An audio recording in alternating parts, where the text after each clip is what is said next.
Hello everyone and welcome to today's video. Today we have some very big news out of the state of Iowa where Republican incumbent Senator Joni Ernst is reportedly not going to be seeking re-election to the Senate in 2026. Now in this article from CBS News, which I believe was the first to report this, said the Republican senator has told confidants she plans to reveal next week, specifically next Thursday, that she will not seek re-election to the U.S. Senate in 2026. Now, Ernst, who is 55 years old, has served in the U.S. Senate since 2015 when she won the Senate race in the 2014 midterm election. A lot of Iowa Democrats have already jumped into this race, including State Senator Zach Wald, State Representative Josh Turek, and Des Moines School Board Chairwoman Jackie Norris. Ernst has been evasive about whether she would run for a third term in 2026, but in public remarks earlier this month predicted continued GOP control in the state of Iowa. Every day we get a new Democratic member of the House or Senate that decides to run for the Senate seat. Bring it on, she said at a meeting of the West Side Conservative Club. Bring it on, folks, because I tell you at the end of the day, Iowa is going to be red. Now, White House officials had hoped that Ernst reportedly would run again instead of joining other Republicans who were leaving the Senate, including North Carolina Senator Tom Tillis, Alabama Senator Tommy Tuberville, and Kentucky Senator Mitch McConnell. Also worth noting, GOP Senator Marsha Blackburn of Tennessee announced her run for governor, but her Senate term does not expire until 2030. If Blackburn does become governor of Tennessee, she'll have to resign this seat and appoint her chosen successor. Ernst had told people close to her that she intended to only serve 2 terms. She has accomplished what she set out to do and intends to head to the private sector, one of the sources said. So this is very interesting, because the 2026 Senate race in the state of Iowa is one that I've been watching very closely, and one that I know a lot of my viewers on the channel have been watching very closely as well. Iowa is a very interesting state, because in 2024, it voted for Donald Trump by 13.2% at the presidential level, which that is in the ranking of likely Republican, likely falling between 5 and 15%. But not only that, at 13.2%, Iowa is one of the more strong, reliably red states on the map.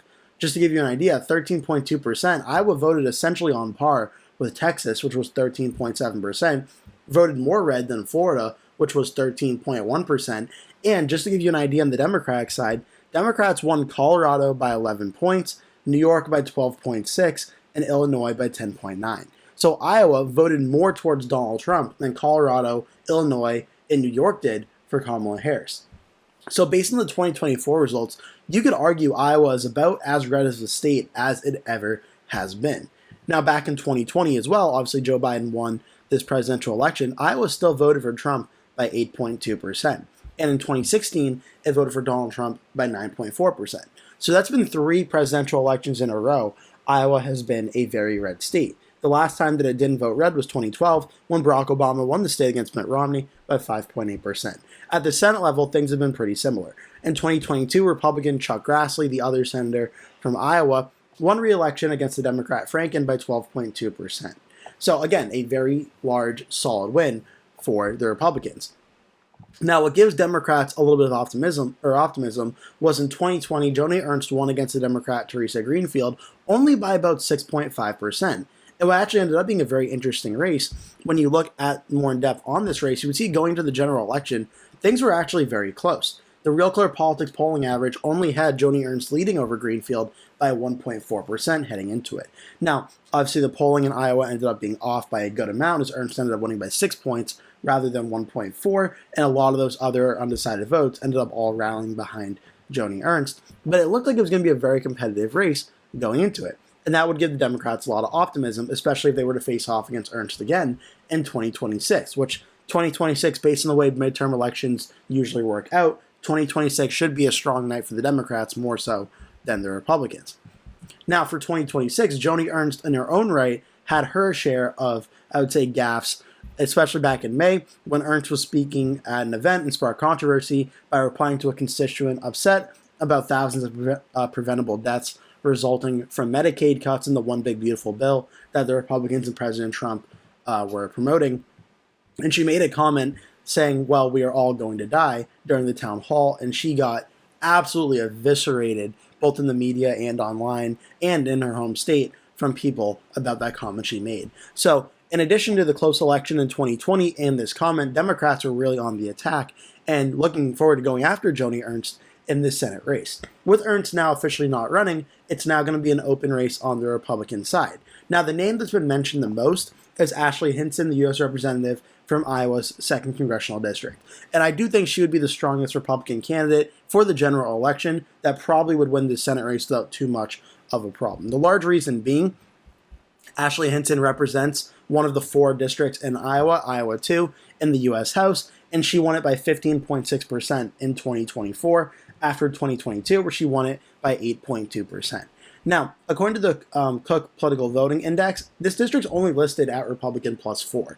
So that is a lean Republican district, and if Hinson were to not run for this district again and instead run for the Senate, Democrats, I think, would have a stronger chance, personally, at winning Iowa's 2nd district at the House level than they would have winning the Iowa Senate race. So I'll get more into that in just one moment. But this district, if Hinson decides to not run, will be the most competitive it's been since 2020, where Hinson only won by 2.6% after or before the district redrawn following the 2020 census. So that's an important race to watch for, as well as what happens with Iowa's 2nd district on that. But now I think Hinson has expressed interest to run, and I think she's the likely Republican nominee. Also worth mentioning, Matthew Whitaker, the U.S. ambassador to NATO under President Trump and nominee for U.S. Senate in Iowa in 2014, has expressed interest also in running for this race as well very recently. The only thing that could throw a wrinkle in this race would be if President Trump were to endorse Matthew Whitaker or someone else other than Ashley Hinson that may potentially have a Republican primary that becomes very competitive, and essentially we'll have to wait and see how that all plays out. But for now, I think Ashley Hinson is most likely to become the Republican nominee. Whereas on the Democratic side, there are still a lot of Democrats in this race that, even though Joni Ernst is not running, are still seeking the nomination. Most notably, Zach Walz, a state senator from Iowa, Josh Turek, a state representative, Jackie Norris, the former chief of staff to First Lady of the United States Michelle Obama from 2009 to 2011, and Nathan Sage, market director of KNIA, a commercial radio station in Knoxville, Iowa. All 4 of them are contesting the Democratic primary at this point in time. J.D. Scholten, a state representative from Iowa, dropped out of the race and did endorse Josh Turek.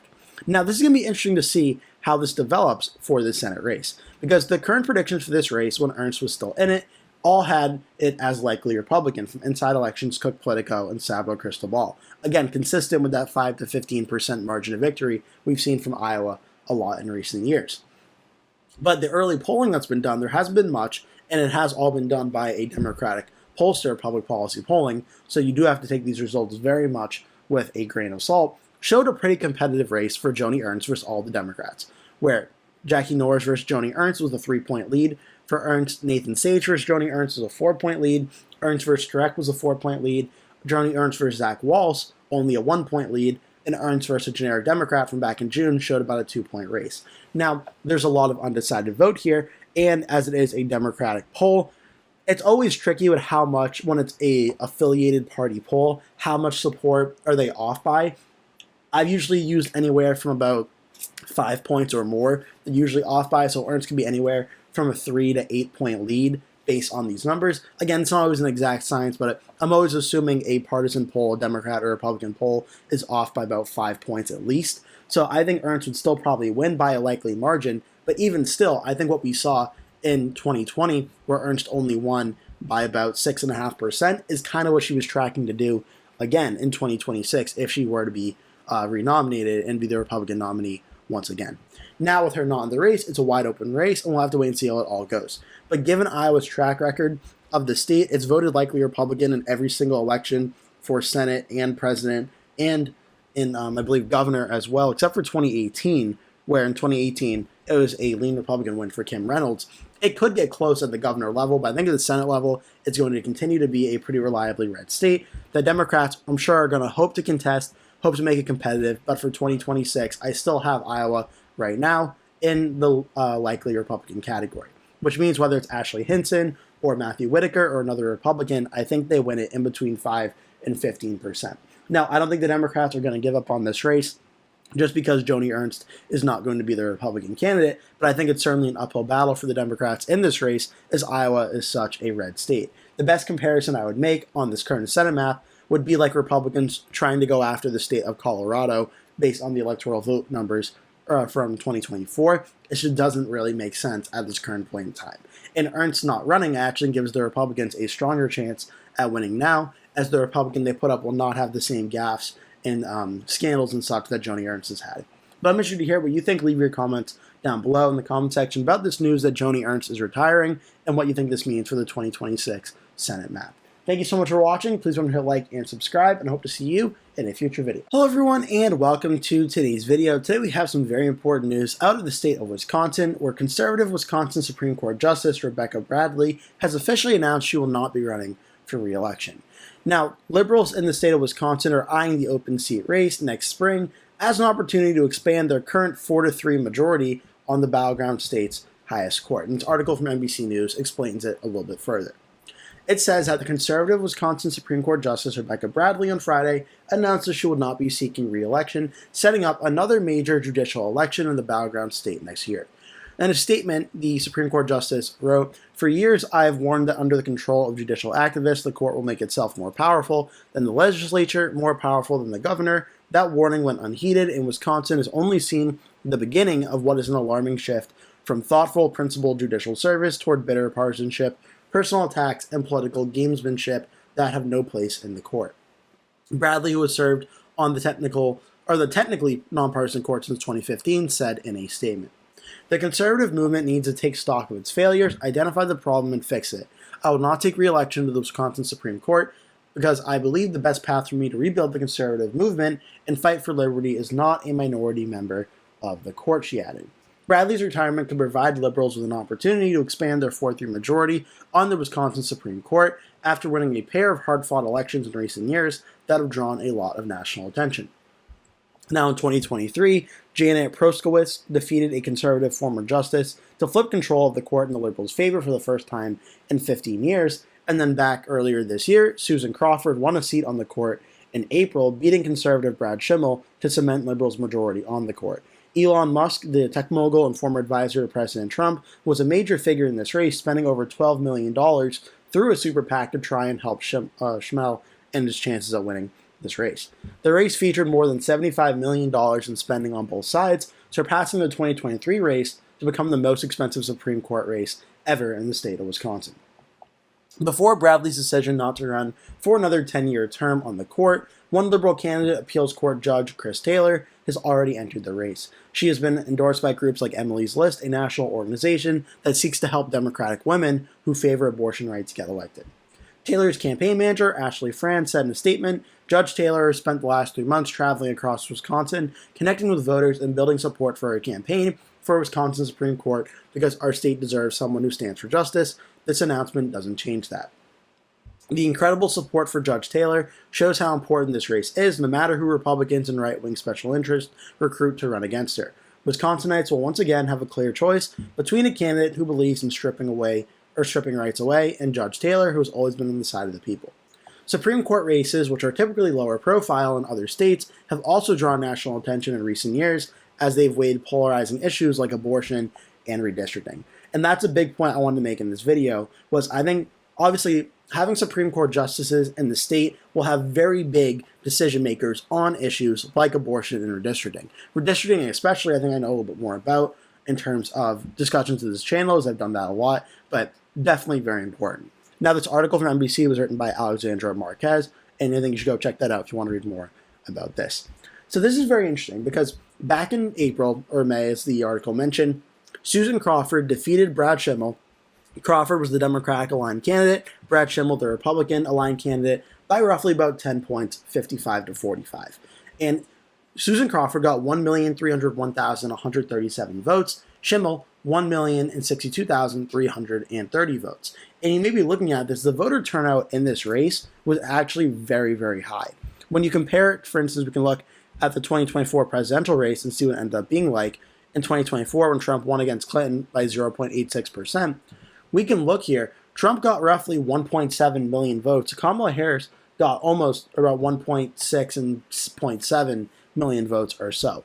And we could also look at the Senate race and just see how that one compared as well, where the Democrat got 1.6 and a half or so, 1.6 and 3/4, and 1.6 and a half for Eric Hovde. So the Supreme Court race, which was technically an off-year election, had very high voter turnout, 1.3 to 1 million. Very, very big turnout in the state of Wisconsin.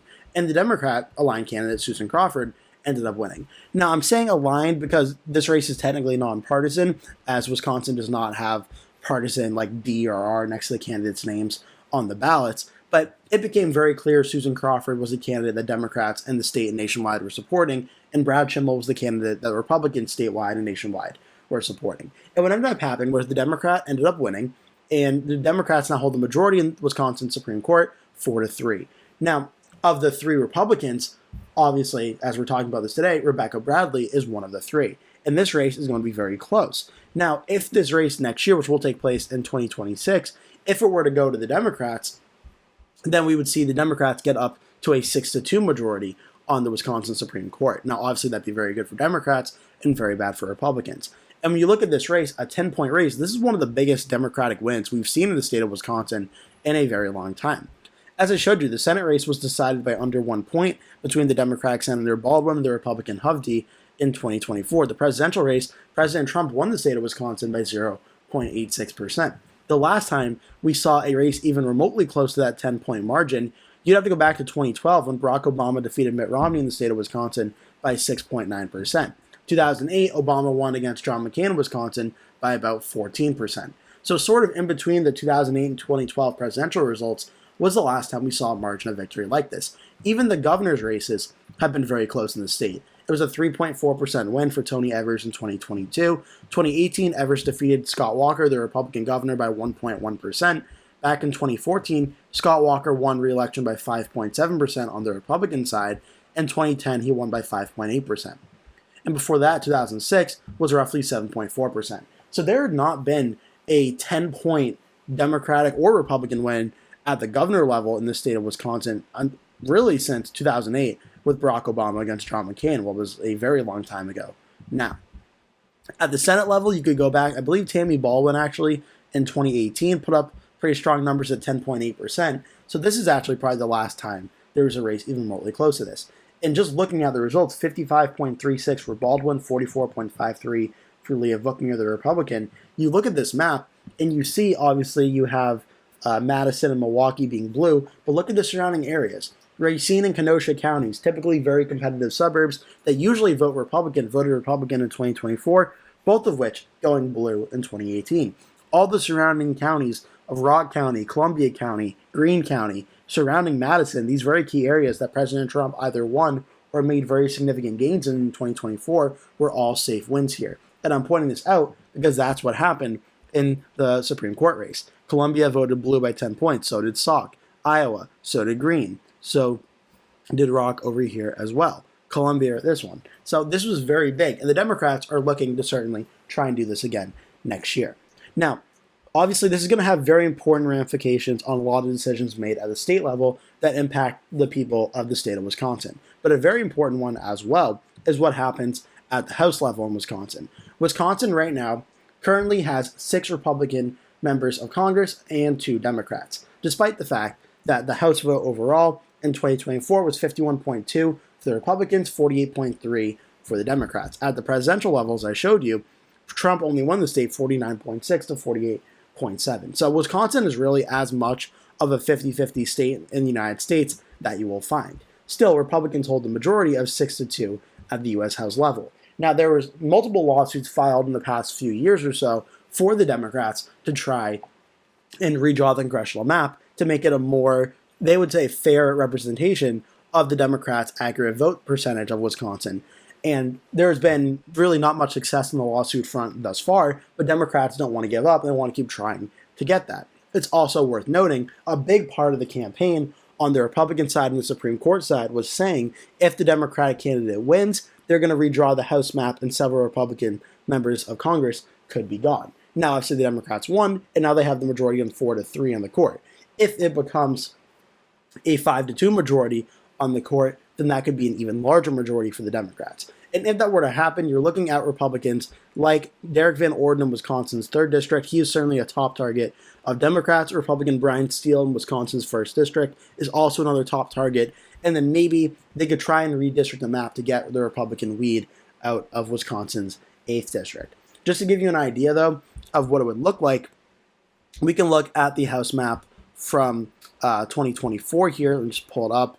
We saw Republicans win 220 House seats, Democrats 215. Now, obviously, there's been a lot of redistricting happening around the country in Texas and California. We're starting to get news in Missouri and Florida and Indiana and such. So this is going to change a lot. But just specifically for the state of Wisconsin, we could see something like this, where the Democrats, if they redraw the map, could potentially flip Wisconsin's 3rd district. That can get the Democrats an extra seat. If they could get the 1st district as well, that would get the Democrats 2 extra seats. And then if they're somehow able to target out this district and redraw it in a way as well, that would get the Democrats the majority in the U.S. House just in the state of Wisconsin alone, if nothing else changed. Now, let's just say hypothetically that, let's say for some reason the Democrats can't get this district, and the Democrats can only flip those 2 in the way they're redrawn. Even still, based on the 2024 House results, that gets the Democrats within 1 seat of flipping the U.S. House. Now, you have to account, obviously, everything happening in Texas and California and around the country and how that would all play out, but Wisconsin plays a very important role in the redistricting U.S. House map for 2026 if they were able to do that. And that is a very big if.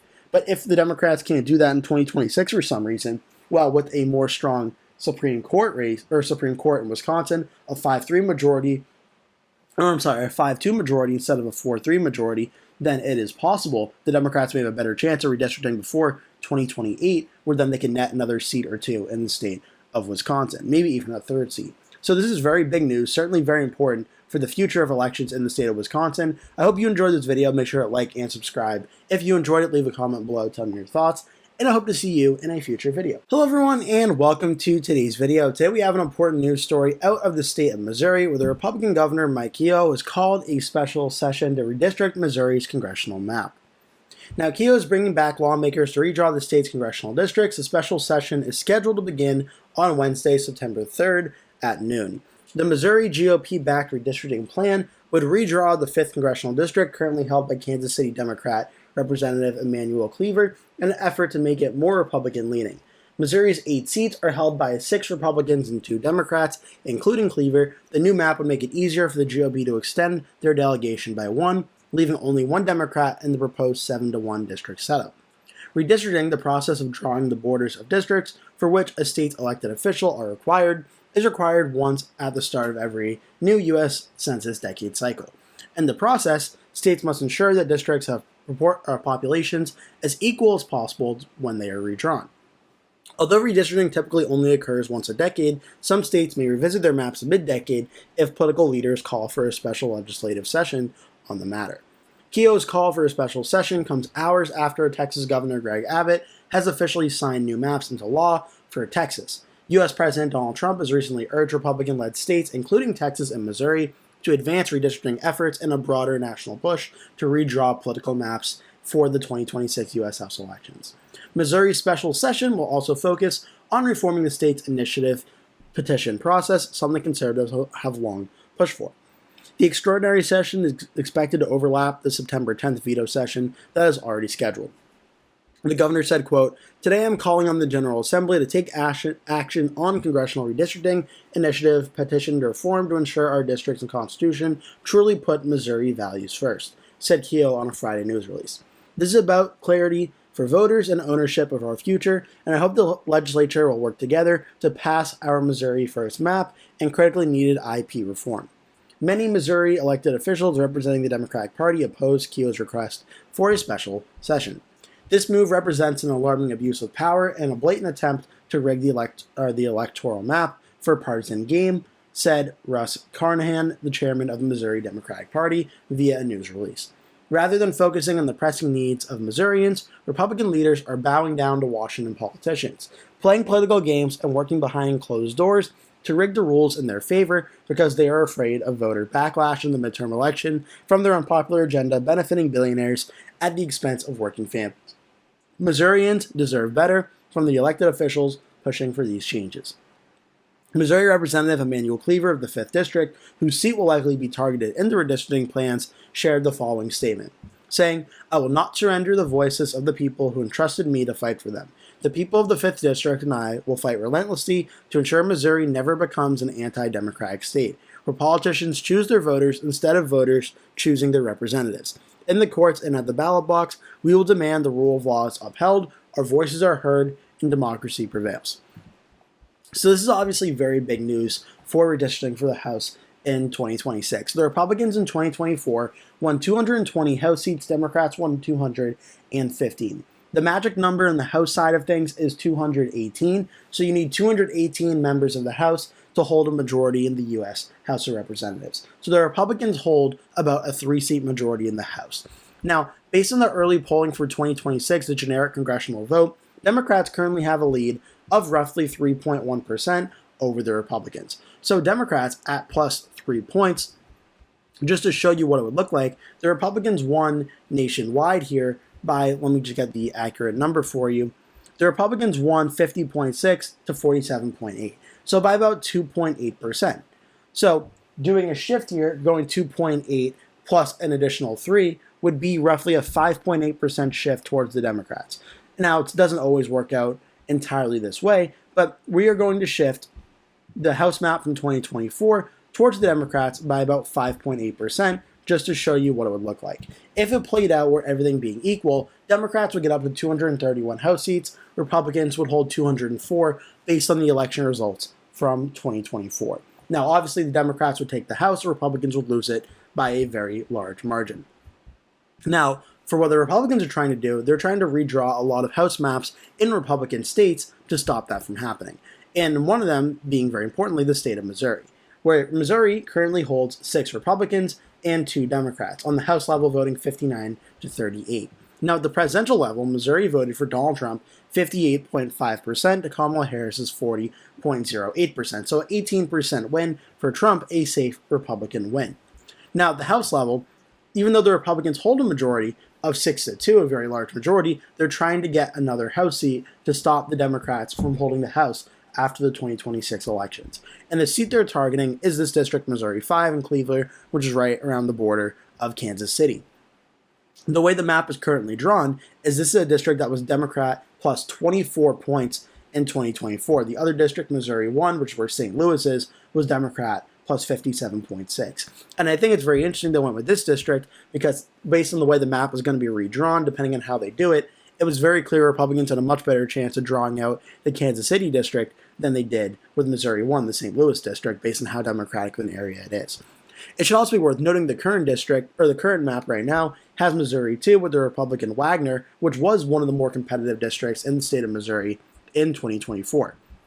This district is only listed at Republican plus 4 after the Cook Political Voting Index map. So not only will it be interesting to see how this map changes, but also does the Missouri 2nd District become more or less Republican in 2026 will also be something important to watch for as well.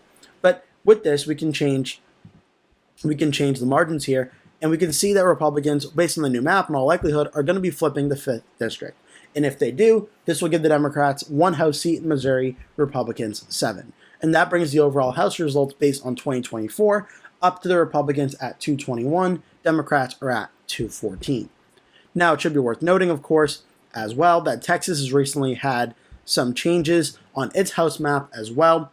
You see Democratic areas like with Al Green's district going red and a lot of blue areas going red as well. So essentially, Republicans could be gaining 5 extra House seats as well from 2024. So it's going to be very interesting to watch how this all plays out.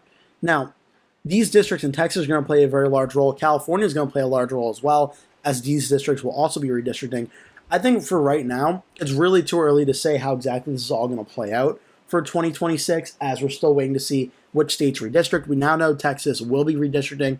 Missouri looks like it's going to be redistricting as well. The California referendum, they have to pass a referendum in November to allow the redistricting to happen in the state. So far, the early polling shows that that is likely to pass, roughly about a 20-point lead for people in California being in favor of redistricting than not being in favor. So it looks like California will redistrict, and then from there, we're also watching Indiana, Ohio, Florida, Democratic states in Maryland. We're looking at New York as well. Redistricting is going to be a lot going on, a lot of really crazy stuff to keep up with for 2026. So at this current point in time, it's really hard to keep up with because there's a lot going on. But basically, which party controls the House of Representatives at this current point in time for 2026 is really too early to say, as a lot of the redistricting news is going on. I think the truth is in the matter, though, this likely benefits the Republicans' chances at keeping the House in 2026. Otherwise, there'd be really no reason for them to be doing this. Republicans nationally probably feel they're going to lose the House, so they're redistricting these maps to try and give them the best chance possible at holding it. Now, what the Democrats are doing in states like California, Maryland, and New York are they're trying to fight back and redistrict out as many Republicans as possible to try and take away the gains that Republicans are going to make from Texas, Missouri, Florida, Indiana, and Ohio, and other Republican states that they do try and redistrict their maps. Democrats are trying to counteract those as much as possible in this race. So this is going to be very interesting to watch for 2026. Right now, the House majority is still pretty much 50-50 until we have more information about how the map ends up looking. Democrats, I do think, are still slightly favored to take the House in 2026, but this is certainly very interesting to watch for how this all will play out. But that's the latest news out of the state of Missouri. Especially if you're from the state of Missouri, make sure to leave a comment below, tell me your thoughts about this and what this is all going on at this current point in time. I hope you enjoyed this video. Make sure to like and subscribe if you did. Leave a comment below, tell me your thoughts. I always check out all the comments, so make sure to do that. Also, make sure to hit like and subscribe as I post multiple videos every day you're not going to want to miss. Thank you so much for watching, and I hope to see you in a future video.